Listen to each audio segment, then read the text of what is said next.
요한복음 14장 1절로 6절 말씀 함께 보시겠습니다. 너희는 마음에 근심하지 말라. 하나님을 믿으니 또 나를 믿으라. 내 아버지 집에 거할 곳이 많도다. 그렇지 않으면 너희에게 일렀으리라. 내가 너희를 위하여 거처를 예비하러 가노니 가서 너희를 위하여 거처를 예비하면 내가 다시 와서 너희를 내게로 영접하여 나 있는 곳에 너희도 있게 하리라. 내가 어디로 가는지 그 길을 너희가 아느니라.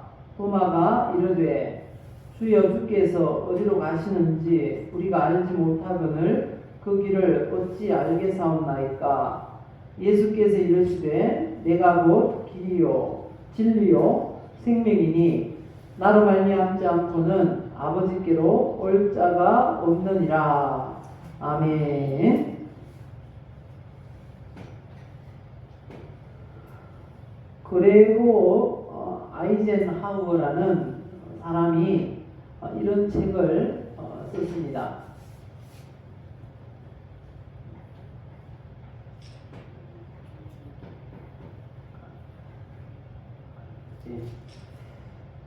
내 인생의 결사보고서라는 책을 쓰는데요. 이 책에 보면 인생에서 가장 중요한 질문이라는 이 질문을 10가지를 하면서 거기에 대한 대답을 하고 있는 내용입니다.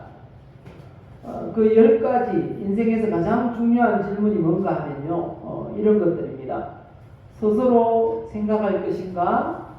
남에게 시킬 것인가? 그리고 왜 사는가? 나는 행복한가? 나는 아름다운가? 무엇이 진실이고 무엇이 거짓인가? 무엇을 해야 하나? 누구를 위해 해야 하나?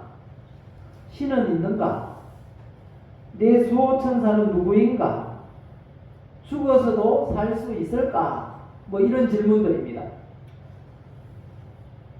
현실과 가까운 질문들도 있고 또 철학적인 질문들도 있고 있는데 중요한 것은 성경이 인생에서 가장 중요한 질문이 무엇인가에 대해서 이렇게 말씀합니다. 하나님 만나는 길이 무엇인가? 라는 질문이 가장 중요한 질문이라는 것입니다. 왜냐하면 하나님 만나는 것보다 더 중요한 일이 없기 때문입니다. 마태복음 16장 26절에 말씀합니다. 사람이 온 천하를 얻고도 제 목숨을 잃으면 무엇이 유익하리요? 사람이 무엇을 주고 제 목숨과 바꾸겠는가? 라고 말씀합니다. 우리 목숨과 바꿀 게 있습니까? 목숨과 바꿀 건 없습니다. 목숨보다 더 귀한 건 없기 때문입니다. 그래서 이 땅에서 가장 중요한 것은 우리가 그것도 내가 구원받는 것입니다. 그리고 구원받기 위해서는 분명히 알아야 될 게 있습니다. 구원받을 길, 하나님 만나는 길을 알아야 한다는 것입니다. 그래서 우리에게 주신 오늘 요한복음 14장 1절로 6절을 통해서 하나님 만나는 길이라는 제목으로 말씀을 전하겠습니다. 오늘 초청주일 해피데이로 이렇게 정해서 누군가 초청이 되었다면 복음을 전해야지 하고 준비한 말씀입니다. 그런데 새 가족은 오지 않았습니다. 그렇지만 우리가 꼭 필요한 말씀이죠. 왜냐하면 혹시 여러분들에게 어떻게 하면 구원받을 수 있습니까? 라고 묻는 사람들에게 그 자리에서 복음을 전할 수 있겠습니까? 전할 수 있어야 된다는 거죠. 간단하게라도 복음을 전하고 영접 기도를 해 인도해 줄 수 있어야 한다는 것입니다. 그래야지 우리 성도들이 나가서 전도자가 될 수가 있는 것입니다. 무기가 있어야 마귀하고 싸우죠. 그 무기를 준비하시기 바랍니다. 하나님 만나는 길, 우리가 이것을 알아야 합니다. 몇 가지, 5가지 진리가 있습니다. 사실이 있습니다. 이 사실을 알아야 하겠는데요. 우리 먼저 늘 고백해왔던 고백 있죠. 하나님 앞에 이렇게 고백합시다. 나는 하나님의 사랑을 받고 있습니다. 하나님은 나를 치료하십니다. 하나님은 나에게 복을 주십니다. 하나님을 만나도록 도와주세요. 우리가 고백한 대로 그대로 되시기를 예수님의 이름으로 축복합니다. 예배 시간은 하나님을 만나는 시간인데 혹시 예배 때마다 하나님을 만나셨습니까? 하나님을 말씀을 통해서 만나는 것입니다. 우리 하나님은 이런 분이시구나. 말씀을 통해서 하나님을 보여주시거든요. 그걸 계시라고 합니다. 성경 말씀을 통해서 하나님을 보여주시는데 오늘은 그 하나님께서 우리가 꼭 알기를 원하시는 그 복음에 대해서 한 번 더 말씀을 전하겠습니다. 하나님을 만나기 위해서 우리가 꼭 알아야 될 진리 5가지입니다. 그 첫 번째는 하나님께서 천지를 창조하셨다는 것입니다. 아무리 똑똑한 사람이라도 생명이 있는 건 하나도 만들 수 없습니다. 누차 말씀드리듯이 그렇게 흔한 풀 한 폭이 사람이 만들 수 있다 그랬습니까? 못 만든다 그랬습니까? 못 만들어요. 그런 존재들이 똑똑한 채는 나하죠. 아무리 똑똑한 채도 사람이 만들 수 있는 건 없습니다. 피 한 방울도 못 만들어요. 그러면 수혈, 헌혈할 필요가 없죠. 피를 만들 수 있다면 못 만듭니다. 사람이 만든 피 사람에게 수혈하면 사람이 죽습니다. 그 넓은 바다에 그 많은 바닷물, 물 한 방울, 바닷물 한 방울도 사람이 만들 수 없습니다. 사람이 만든 바닷물에다가 물고기를 넣으면 물고기가 죽는다는 것입니다. 하나님이 모든 존재하는 것들을 만드셨어요. 그래서 창세기 1장 1절과 히브리 3장 4절에 이렇게 말씀하시잖아요. 같이 읽어봅시다. 태초에 하나님이 천지를 창조하시니라. 히브리 3장 4절에 집마다 지어니가 있으니 만물을 지으시니는 하나님이시라. 모든 존재하는 것은 누군가가 만들었기 때문에 존재하는 거죠. 그런데 이 땅에 존재하는 모든 것을 만드신 분이 누구라고요? 하나님이라는 사실을 우리는 알아야 됩니다. 이게 첫 번째 진리인 것입니다. 하나님께서 모든 것을 만드셨어요. 그런데 만드신 순서가 있습니다. 하나님께서 만드신 세계에는 먼저 눈에 보이지 않는 영적 세계를 만드셨습니다. 그리고 우리 눈에 보이는, 우리가 만질 수 있는 물질 세계를 만드셨고요. 영적 세계에는 누가 계십니까? 하나님이 계시고 천사들이 있습니다. 그리고 하나님을 대적하는 마귀, 사탄, 귀신들도 영적 세계의 존재들입니다. 우리 눈으로 볼 수 없는 그 세계에 존재하는 모든 것들을 영적 세계라고 말합니다. 그리고 물질 세계를 하나님이 만드셨어요.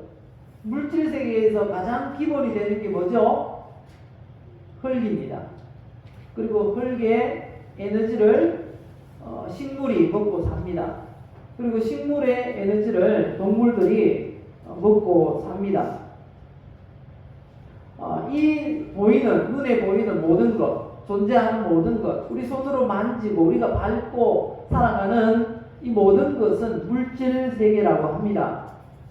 그리고 하나님께서는 가장 특별한 존재를 만드셨습니다. 누군가 하면 바로 저와 여러분들 사람인 것이죠. 이 사람은 특별한 게 영적 세계와 물질 세계를 결합시켜서 만드셨어요. 하나님께 사람을 만드실 때 어떻게 만드셨다고 합니까? 물질 세계와 영적 세계를. 예, 맞습니다. 그래서 성경을 보면 이렇게 말씀하시죠. 여호와 하나님이 땅의 흙으로 사람을 지으시고 이 물질 세계를 만들었다는 거죠. 그리고 어떻게 하셨습니까? 생기를 그 코에 불어 넣으시니 사람이 생명이 되리라 라고 하십니다. 바로 영혼을 불어 넣으셨어요. 영적 세계의 존재인 영혼은 죽지 않잖아요. 영적 세계입니다. 보이지도 않잖아요. 그래서 영적 세계라는 거죠. 그래서 사람만 특별하게 만드셨어요. 물질 세계와 영적 세계를 결합시켜서 사람을 창조하신 것입니다. 그래서 두 번째 진리가 있어요. 두 번째 진리가 뭡니까? 인간에게는 삼생이 있다라는 것입니다. 첫째는 태생입니다. 엄마 뱃속에서의 10개월간의 삶을 태생이라고 합니다. 왜 이렇게 구분하는가 하면요, 엄마 뱃속에 있을 때는 태어나서의 그 삶을 모른다는 거죠. 그 이후의 삶을 모르기 때문에 태생이라고 한다는 거죠. 그리고 두 번째는 무엇입니까? 이 땅에 태어나서 100년 남짓 사는 그 생을 뭐라고 합니까? 일생이라 이렇게 말합니다. 그리고 일생이 끝나면 어떻게 됩니까? 죽습니다. 그런데 죽음이 끝이 아니라는 것입니다. 죽음 이후에 또 다른 세계로 간다는 거죠. 그런데 그 세계는 영원한 세계입니다. 그래서 세 번째, 우리 인생은 바로 영생이라는 것입니다. 영생에는 또 두 가지가 있어요. 영생에는 두 가지가 있는데 잘 아시는 대로 천국이 있습니다. 천국은 어떤 곳이라고 합니까? 천국은 이런 곳이라고 합니다. 요한계시록 21장 3절 4절 같이 읽어보십시다. 하나님이 그들과 함께 계시리니 그들은 하나님의 백성이 되고 하나님은 친히 그들과 함께 계셔서 모든 눈물을 그 눈에서 닦아주시니 다시는 사망이 없고 애통하는 것이나 곡하는 것이나 아픈 것이 다시 있지 아니하리니 처음 것들이 다 지나갔음이로라. 천국은 더 이상 죽음이 없습니다. 그리고 더 이상 고통이 없습니다. 더 이상 슬픔이나 아픔도 없습니다. 오직 행복만이 영원한 곳이 바로 천국인 것입니다. 그곳에선 하나님과 함께 영원 복락을 누리며 살게 될 것입니다. 그런데 이 영생이 있는가 하면 또 이 천국과 완전히 딴 세상이 있어요. 그곳이 어디입니까? 지옥입니다. 지옥이 어떤 곳이라고 하는지 또 같이 읽어봅시다. 그 고난의 연기가 세세토록 올라가리로다. 짐승과 그의 우상에게 경배하고 그의 이름표를 받는 자는 누구든지 밤낮 쉼을 얻지 못하리라 하더라. 밤낮 쉼이 없는 곳이 지옥이에요. 뭐 한다고 그렇게 쉼이 없을까요? 고통받느라. 고난과 고통, 모든 고통은 지옥에 다 있어요. 그런데 그 고통받느라고 밤낮 쉼을 얻지 못한다는 것입니다. 하룻밤만 잠 안 자도 어떻습니까? 뭐 피곤한 정도가 아니죠. 쓰러지지요, 그냥. 그런데 이렇게 쉼 없는 고통을 받는 나날을 영원히 보내야 된다고 생각해 보십시오. 얼마나 그 괴로움이 크겠습니까? 그래서 누가복음 16장에 보면 지옥 간 이 부자가 그렇게 호소를 하잖아요. 거지 나사로, 천국에 있는 저 거지 나사로의 손가락 끝으로 물 한 방울만이라도 찍어서 내 혀끝에 살짝 갖다 대달라고 그렇게 요청을 합니다. 그 거지에 때 묻은 그 손가락 끝으로 물 한 방울이라도 찍어서 내 혀끝에 대달라고. 얼마나 괴로우면 그렇게 하겠습니까? 지옥이 바로 그런 곳이다 라는 것입니다. 잠깐 있다가 나올 수 있는 곳이 아니고요, 영원히 그곳에서 고통을 받아야 한다는 거죠. 어떤 사람이요? 예수 믿지 않는 사람이 우리 가족 중에 우리 또 친구들 가운데 그렇게 지옥 간다고 하면 어떻게 해야 되겠습니까? 우리는 어떻습니까? 천국 가기를 원하십니까? 아니면 지옥에 가기를 원하십니까? 예, 대답은 분명할 것입니다. 우리도 천국 가야 되고 우리 가족도 천국 가야 될 줄 믿습니다. 천국 가야 됩니다. 그리고 세 번째 진리가 있습니다. 하나님 만나는 길을 알기 위해서 세 번째 진리 무엇입니까? 구원이란 현세와 내세에서의 구원을 말한다는 것입니다. 한글로 번역된 이 말은 구원이라고 되어 있는데요. 원어를 보면 단어가 두 개가 있어요. 그 두 개인데 하나는 이 소조라는 단어입니다. 어떤 구원인가 하면 신이나 사람이 심각한 위험에서 구해내는 것, 그것을 소조라고 합니다. 구원이죠. 지옥 갈 영혼이 구원받는 게, 천국 가는 게 구원이라는 것입니다. 그리고 또 하나의 구원이 있습니다. 소테리아라는 구원이라는 단어가 있는데요. 이건 의미가 안녕, 복지, 평화, 부요, 행복을 의미한다는 것입니다. 그래서 구원이라는 건 이 땅에서 어려운 환경이 변화되어 이 부유한 환경으로 바뀌는 것도 구원입니다. 그리고 병들어서 몸이 힘든데 거기에서 고침을 받는 것도 구원이라고 성경은 말하고 있어요. 불행한 사람이 행복하게 되는 것도 구원이라고 성경은 말씀하고 있습니다. 그래서 성경에서 말씀하시는 구원이라는 건 이 땅에서도 천국에서 누릴 행복을 누리는 것이고, 그리고 이 땅을 떠나서는 영원한 복락을 누리게 되는 천국에 들어가는 것이 구원인 것입니다.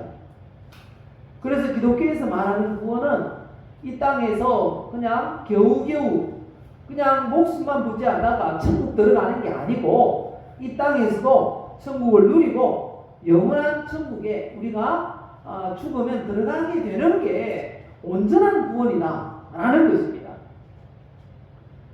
말씀하시는 대로, 성경이 말씀하시는 대로 우리가 이 땅에서도 행복하게 사시고 이 세상을 떠나는 날 이 세상에서 누리지 못했던 더 놀라운 은혜와 복을, 행복을 누리는 천국에 다 들어가시는 그런 구원을 받으시기를 예수님의 이름으로 축복합니다.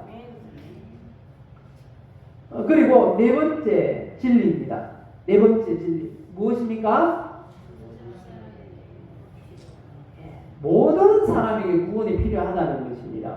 왜 모든 사람에게 구원이 필요할까요? 한마디로 말하자면 그 이유는 모든 사람이 죄인이기 때문입니다. 이 땅에 살다가 보면 좀 착하게 보이는 사람도 있고 좀 못되게 보이는 사람도 있습니다. 의인처럼 보이는 사람도 있고 죄인처럼 보이는 사람도 있습니다. 실제로 도둑질에서 사람에게 상해를 입혀서 그리고 사기를 쳐서 감옥에 들어가는 사람도 있고 그게 죄가 드러나지 않아서 감옥에 안 가는 사람도 있습니다. 하지만 어떤 사람이든지 성경은 말씀하시기를 모든 사람은 죄인이다 라고 말씀하신다는 것입니다. 왜 모든 사람이 죄인이라고 하는가 하면요, 하나님께서 죄와 의를 구분하는 기준이 선명하시기 때문입니다. 그 기준을 보면 이렇습니다. 타인에게 화를 내는 건 살인죄라는 것입니다. 혹시 여러분들은 이웃에게 화 한 번도 안 내고 그렇게 살아왔습니까? 예, 제가 생각하기에는 화를 한 번도 안 낸 날이 하루도 없는 것 같아요. 우리는 날마다 살인죄를 지으며 살아가는 겁니다. 아무리 천사 같은 그런 사람들도 화 한 번 안 내겠습니까? 뭐 참으면 참았지 화가 안 날 일은 없다는 거죠. 그리고 이어서 말합니다. 미련한 놈이라고 그렇게 욕을 하는 사람은 지옥불에 들어갈 죄라는 겁니다. 욕 한마디도 안 하셨습니까? 그리고 음욕을 품은 사람은 이미 간음죄를 지었다라고 선언하십니다. 아주 아름다운 여인을 보고 대화 한번 하고 싶다. 그러면 벌써 하나님은 판단하신다는 겁니다. 간음죄야. 멋있는 남성을 보고 이야기 한번 해봤으면, 손 한번 잡아봤으면 이라고 생각하는 순간 또 그 사람도 하나님이 너는 간음죄를 짓고 있어 라고 말씀하신다는 것입니다. 이렇듯이 우리의 생각조차 죄에서 벗어날 수가 없어요. 그러니까 성경이 말씀합니다. 모든 사람이 죄를 범하였으니 하나님의 영광에 이르지 못하느니 모든 사람이 죄를 범했다는 것입니다. 모든 사람이 죄인이라는 것입니다. 로마서 3장 10절에 의인은 없나니 하나도 없다 말씀하십니다. 하나도 없어요. 다 죄인인 것입니다. 그래서 이 땅에 태어난 모든 사람은 죄를 짓고 살아가요. 왜 그럴까요? 왜 그럴까요? 죄를 지어서 죄인 되는 게 아니고요. 그냥 죄인으로 태어났기 때문에, 아담과 하와의 범죄로 인해서 죄인으로 태어났기 때문에 이 땅에 태어난 모든 사람들은 아주 자연스럽게 죄를 지으며 살아가는 것입니다. 그러니까 모든 사람에게는 구원이 필요한 것입니다. 구원이 필요 없는 사람은 한 사람도 없다는 사실을 우리가 알아야 하는 것입니다. 그리고 마지막 다섯 번째 진리입니다. 어떻게 하면 구원받을 수 있을까요? 아멘. 바로 이 대답을 분명히 해야 됩니다. 세상에는 구원받고 싶어 하는 사람들로 가득 차 있어요. 어떻게 알 수 있습니까? 종교가 없는 사람이 한 사람도 없거든요. 나는 무교야 하는 사람은 자기 자신을 믿는 종교를 가지고 있어요. 자기의 힘을 믿고, 자기의 백을 믿고, 자기의 무엇인가를 믿고 있어요. 모든 종교를 가진 사람들은 다 구원받고 싶어 하고 있다는 것입니다. 그런데 그 종교들이 구원의 길을 분명히 말해주나요? 그렇지 않다는 것입니다. 착하게 살라고 합니다. 착하게 살아요. 얼마나 착하게 살아야지 구원받겠습니까? 죄가 없어야 한다고 합니다. 어떻게 하면 그 많은 죄가 없어지겠습니까? 아무리 몸을 혹사시켜도 죄가 없어지지 않습니다.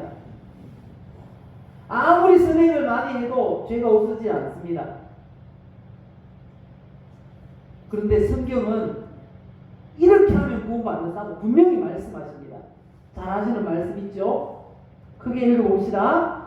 주 예수를 믿어라. 그리하면 너와 내 집이 구원을 받으리라. 분명히 말씀하시잖아요. 예수님 믿으면 구원받습니다. 근데 또 궁금할 게 왜 예수 믿어야 구원받는가? 라는 거죠. 왜 예수 믿어야만 구원받습니까? 라는 질문을 할 수 있다는 거죠. 예수 믿어야 구원받는 이유는 크게 두 가지입니다. 첫 번째는 예수께서 인류의 모든 죄를 다 짊어지고 대속 죽음을 죽으셨기 때문입니다. 그래서 예수 믿는 순간 우리의 죄가 없어지는 거예요. 예수님이 내 죄를 대신 짊어지고 죄값을 다 치우셨기 때문에. 요한일서 4장 10절에 말씀하십니다. 사랑은 여기 있으니 우리가 하나님을 사랑한 것이 아니요 하나님이 우리를 사랑하사 우리 죄를 속하기 위하여 화목 제물로 그 아들을 보내셨습니다. 우리의 죄를 대신 짊어지고 죽을 제물로 예수님을 보냈다는 것입니다. 그래서 예수님이 오셔서 우리의 모든 죄를 다 짊어지시고 대신 죽으심으로 우리의 죄를 다 깨끗하게 해결하셨다는 것입니다. 그래서 예수 믿으면 내 죄가 없어지는 거예요. 그래서 예수 믿어야 구원받는 것입니다. 두 번째 이유는요, 예수님을 믿어야 우리가 하나님의 자녀가 되기 때문입니다. 성경은 말씀하십니다. 예수 믿기 전에 다 마귀의 자녀라. 요한복음 8장 44절. 너희는 너희 아비 마귀에게서 났으니. 예수 믿기 전에 우리의 상태가 이랬습니다. 마귀의 자녀였어요. 그런데 예수님을 믿는 그 순간부터 신분이 바뀌어요. 어떻게 해요? 영접하는 자, 꼭 그 이름을 믿는 자들에게는 하나님의 자녀가 되는 권세를 주셨으니, 이 권세를 주셨다라는 건 법적으로 하나님의 자녀가 되었다는 것입니다. 법적으로 하나님의 자녀여야 천국 갈 수 있어요. 법적으로 하나님의 자녀가 되었다라는 것입니다. 하나님의 자녀가 되는 게 왜 중요합니까? 천국이 하나님의 집이에요. 우리가 읽었던 요한복음 14장 1절 말씀을 보시면 분명히 알 수가 있어요. 너희는 마음에 근심하지 말라. 하나님을 믿으니 또 나를 믿으라. 내 아버지 집에는 거할 곳이 많도다. 내 아버지 집. 예수님이 천국을 뭐라고 합니까? 내 아버지 집이라고. 하나님 아버지의 집이라고 그렇게 묘사합니다. 그래서 천국에 들어가려면 하나님의 자녀가 되어야 하는 것이죠. 그럼 하나님의 자녀 어떻게 됩니까? 예수님이 내 안에 들어오시면 됩니다. 영접이라고 합니다. 바로 이렇게 영접할 수 있는 거죠. 사람이 마음으로 믿어 의에 이르고 입으로 시인하여 구원에 이르느니라. 마음으로는 믿고 입으로 시인을 해야 됩니다. 나 예수 믿는다고 말을 해야 영접이 된다는 것입니다.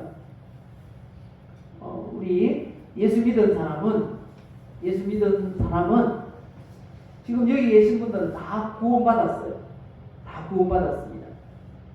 그런데 한 번 더 우리가 구원을 확신을 해야 됩니다. 확신을 하고 능력 있는 예수님의 일꾼들로 쓰임받아야 됩니다. 그러기 위해서는 이런 영접 기도를 해야 됩니다. 날마다 이 영접 기도를 해야 돼요. 어떤 기도인가 하면요, 조금 있다가 여러분들 같이 할 건데요. 짧으면서도 확실한 영적 기도입니다. 그런데 왜 맨날 영적 기도를 해야 되는가 하면 우리가 내일까지 살 수 있을지 아무도 보장할 수 없기 때문에 오늘 하루하루 영적 기도를 하고 하나님의 자녀임을 확신하며 살아야 한다는 것입니다.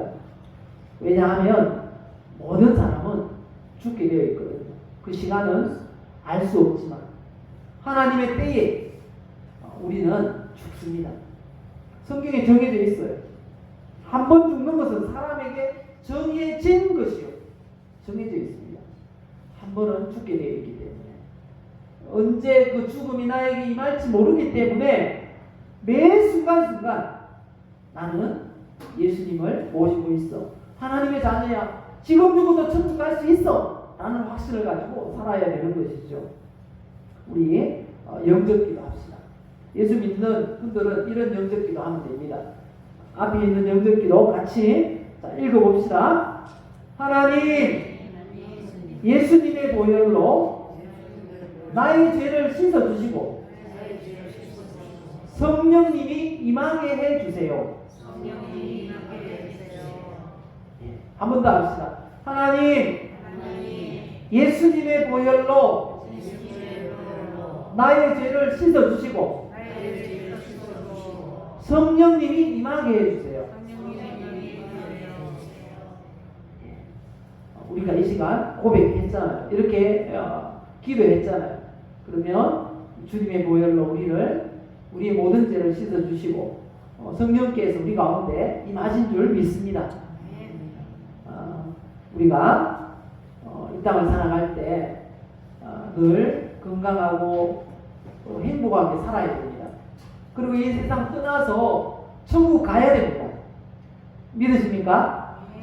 그렇게 하기 위해서는 하나님이 기뻐하시는 일들을 해야 합니다.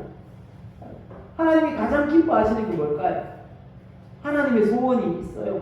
소원이 뭔가 하면 이 성경 구절을 너무 중요하기 때문에 적지 않았어요. 성경을 찾아봅시다. 디모데전서 2장 4절.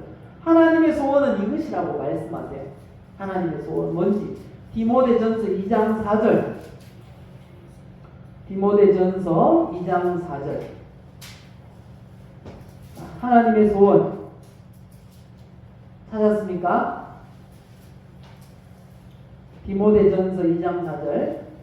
제가 가진 성경, 신약 성경 338장입니다. 338쪽입니다. 디모데전서 2장 4절 찾았으면 같이 읽겠습니다. 하나님은 모든 사람이 구원을 받으며 진리를 아는 데 이르기를 원하시느니라. 이 원하시느니라 이 단어가 소원이라는 겁니다. 하나님의 소원이라는 말씀입니다. 하나님의 소원은 모든 사람이 구원을 받으며 진리를 아는 것입니다. 구원받고 진리를 안다는 건 어떻게 살아가야 되는가라는 거죠. 예수 믿는 사람이 어떻게 살아가야 되는지를 알기를 원하신다는 겁니다.